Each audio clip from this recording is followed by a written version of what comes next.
Hello, good morning. আপনারা সকলে কেমন আছেন? আশা করছি আপনারা সকলে খুব ভালো আছেন। আজকে সকাল সকাল দিনটা শুরু করছি প্রকৃতি দিয়ে। ফ্রেশ হয়ে চলুন রান্নাবান্না শুরু করা যাক। এদিকে মুড়ি খাবারের জন্য কুমড়োর তরকারি, আর এদিকে হবে ঝিঙে পোস্ত, আর ভাতটা আমি অলরেডি বসিয়ে দিয়েছি।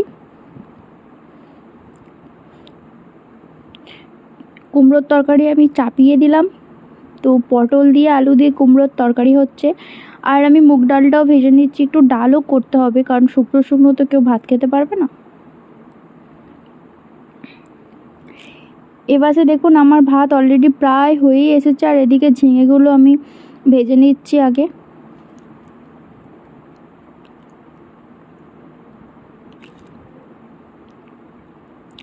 তো এটা হচ্ছে কি বলুন তো, এটা হচ্ছে কচুর শাক, আর এটা মুগের ডাল, আর ঝিঙে আলু পোস্ত হয়ে গেছে আমার। এগুলো তো আপনারা সবাই জানেন কিভাবে রান্না করতে হয়, তাই দেখালাম না। আর শুধু ঝিঙে দিয়ে পোস্ত করছি শুধু আমার জন্য। আর এদিকে গ্যাস ট্যাস আমি ক্লিন করে নিয়েছি, আর বাসন টাসনও সব পরিষ্কার করে আমি মেজে নিয়েছি। চলুন চানটা আমি সেরে নিই, কারণ হচ্ছে আজকে বিপত্তারিণী পুজো, তো মামুনি বিপত্তারিণী বার করেছে, তো ঢাকাটাও বেঁধে দিচ্ছে আমার হাতে। আজকে আমার মনটা খুব খারাপ লাগছিল, কারণ আমার মা প্রতি বছর আমার জন্য করতো। আজকে আমার মা নেই, মা থাকলে অবশ্যই করতো। তো আমি একটু প্রসাদ টসাদ খেয়ে নিলাম। আর যদি ভিডিও ভালো লাগে অবশ্যই একটা লাইক করবেন।